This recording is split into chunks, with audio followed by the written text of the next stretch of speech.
Mummy जी, आप क्यों बार बार मेरे पीछे पड़ जाती हैं? बड़ी बहू के जाने के बाद घर में सन्नाटा छा गया था।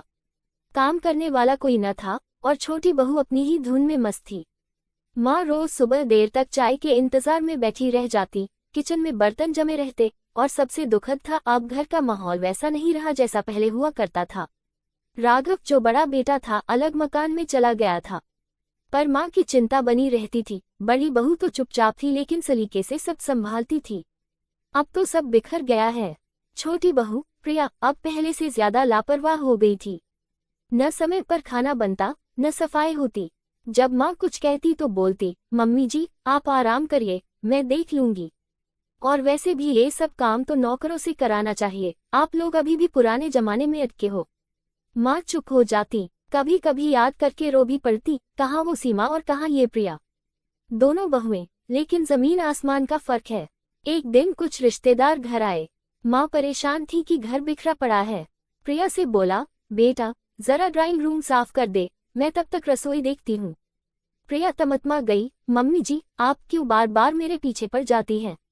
कोई और बहू होती तो पलटकर जवाब दे देती, मैं तो फिर भी कुछ नहीं कहती। अगर इतना ही सब चाहिए तो सीमा भाभी को क्यों जाने दिया? माँ का चेहरा उतर गया, लेकिन उन्होंने कुछ नहीं कहा। अब वो समझने लगी थी कि जबरदस्ती किसी को बहू बनाकर नहीं रखा जा सकता। रिश्तेदारों के सामने जब माँ ने कहा कि अब सब काम अकेले करती हैं, तो प्रिया ने हंसते हुए बोला, मम्मी जी तो आदत से मजबूर हैं, नहीं तो मैं भी कुछ कर ही देती। रिश्तेदार चले गए लेकिन माँ को चोट गहरी लगी। उन्हीं दिनों बुआ जी फिर घर आईं। उन्होंने देखा कि अब न माँ मुस्कुराती है, न घर में पहले जैसी रौनक है। उन्होंने प्रिया से दो टूक बात की, बहू जब तक सीमा थी इस घर में प्यार था, नियम था, मर्यादा थी। तू आए और सब बिगड़ गया। अब बता तूने क्या पाया इन 3 महीनों में?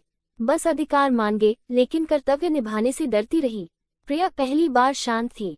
वो जानती थी कि बुआ जी गलत नहीं कह रही। इसी बीच एक दिन प्रिया के मायके से उसके पापा आए।